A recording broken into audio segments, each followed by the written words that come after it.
Operations में हो, नौकरियां जो आएंगी जैसे ही इस पे गवर्नर का कंसेंट आएगा, नई एम्प्लॉयमेंट के अंदर 75% हिस्सेदारी हरियाणा के युवाओं की हम डालने का काम करें।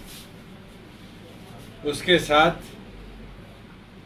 किसान के लिए जो पहले स्टैंप ड्यूटी की बहुत लंबी मांग रही है किसान संगठनों की भी, और ख़ास तौर पर जब मुझे भी मौका मिला लोगों से चर्चा करने कि 2000 रुपये का जो चार्ज था उसको रिवाइज किया जाए पूरे हरियाणा के लिए, उसको हमने रिवाइज करके 100 रुपये पे लाने का काम किया।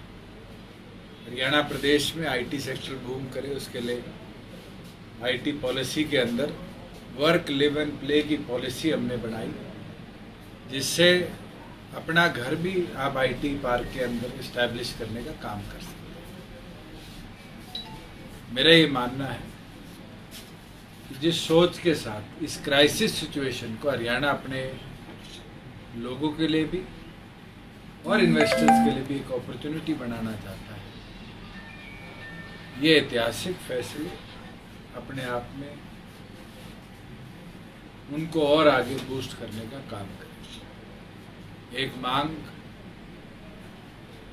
जो हमारे कॉमन मिनिमम प्रोग्राम की और थी, जिसके अंदर पंचकुला से कालका कमेटी को अलग करने की थी, उसको भी इस कैबिनेट में हमने मंजूरी देने का काम किया है। और मैं ये मानता हूँ कि जो कालका पिंजौर के लोग हैं उनको पंचकुला आने में भी दिक्कत होती थी, और उस क्षेत्र के अंदर डेवलपमेंट की, क्योंकि वो हिली ट्रेन था, कहीं ना कहीं दिक्कतें आती थी, जिसको अब कमेटी बनने के बाद लोकल लेवल पर निपटाया जाएगा। और इसी प्रकार से कैसे आने वाले दिनों के अंदर प्रदेश में विकास की गति को बढ़ाया जाए, अनेकों निर्णय उसके ऊपर मजबूती से हरियाणा सरकार ने लिए।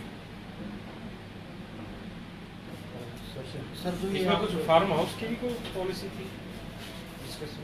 गुड़गांव के अंदर कई लोगों की पिछले कई दशकों से ये मांग थी कि जो उनके जमीनें एक्विजिशन प्रोसेस में नहीं आई, और आज वहाँ उनके रेजिडेंसीज हैं, उसको ना तो कंट्री टाउन प्लानिंग परमिट करती है क्योंकि वो कंट्रोल्ड एरिया के अंदर, उसके लिए एक पॉलिसी लाई गई है जिसके अंदर 20% ऑफ द स्पेस और 15% 1 एकड़ से ऊपर के एफएआर के साथ अगर कोई अपना खेत में अपना घर बनाना चाहता है तो उसको फिर फीस जमा करने पर अप्रूव किया जाए।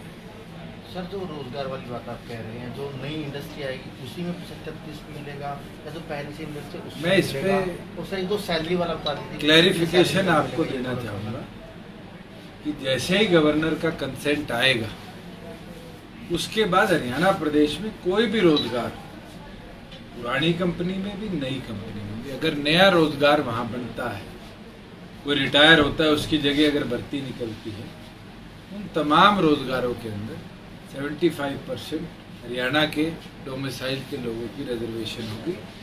जॉब्स जो 50,000 रुपया प्रति माह से कम सैलरी की, जिसके अंदर ब्लू कॉलर जॉब्स जितने भी आते हैं वो तमाम जॉब्स कवर किए गए। सर ये बिल्कुल नई पॉलिसी है। नेता प्रतिपक्ष भूपेंद्र हुड्डा कह रहे कि 10 साल की हमारी सरकार थी, उस वक्त ये प्रावधान था, उस वक्त यही कानून था। अगर प्रावधान था तो क्यों आज HSIDC के अंदर, इंडस्ट्रियल एरियाज के अंदर इस प्रावधान को इम्प्लीमेंट उन 10 सालों में उनकी सरकार नहीं कर पाई। हम तो इसको एक्ट के तौर पर लेकर आ रहे हैं, जिसके अंदर अगर कोई 4 में से 3 नौकरी हरियाणा के मूल निवासियों को नहीं देता तो उसके ऊपर फाइनेंशियल इम्प्लीकेशंस भी हैं, और साथ की साथ उसके अंदर पीनल ग्राउंड्स भी हैं, जिसके अंदर पेनल्टीज भी इंडस्ट्री के ऊपर लगाई जाए।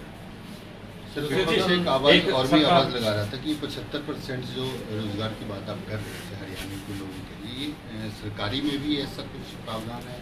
क्योंकि संवैधानिक तौर पर कॉन्स्टिट्यूशन के अंदर ये साफ लिखा गया है कि गवर्नमेंट जॉब्स के अंदर वैसे ही BC कोटा है, SC कोटा है। 49% तो हरियाणा के अंदर रिजर्वेशन है और 10% उसके ऊपर इकोनॉमिक वीकर सेक्शन की रिजर्वेशन है, और इसको वहाँ इम्प्लीमेंट संविधान नहीं करने देता।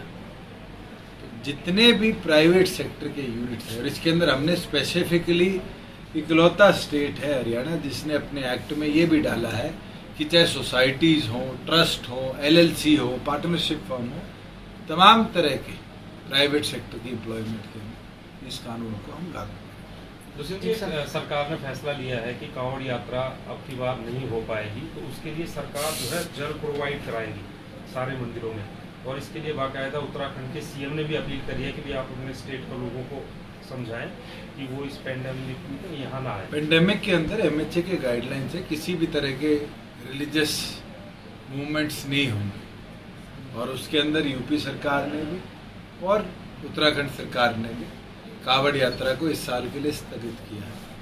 अगर कहीं से हमारे संज्ञान में ये बात आती है कि गंगा जल की शिव मंदिरों के अंदर डिमांड है और लोग चाहते हैं गंगा जल आए, तो सरकार इस पर भी निर्णय लेगी कि उनको कैसे प्रोवाइड किया जाए। उत्तराखंड सरकार अगर प्रोवाइड कर रही है तो जरूर उत्तराखंड के मुख्यमंत्री से मैं भी स्वयं चर्चा करूंगा, CM साहब भी चर्चा करेंगे और मिलकर कुछ ना कुछ प्रावधान बनाएंगे कि जो हमारे रिचुअल्स हैं उनको हम शिवरात्रि के दिन पूरा करें। हरियाणा सरकार ये कह रही है कि हम पहुंचाएंगे गंगा जल, तो उसका मैं पूछ रहा था कि कुछ आपने ब्लूप्रिंट किसी तरीके से तैयार किया? मैं तो ये डिमांड आएगी कहाँ कहाँ जरूरत है, उसके बाद ही इसका ब्लूप्रिंट बनाया जाए।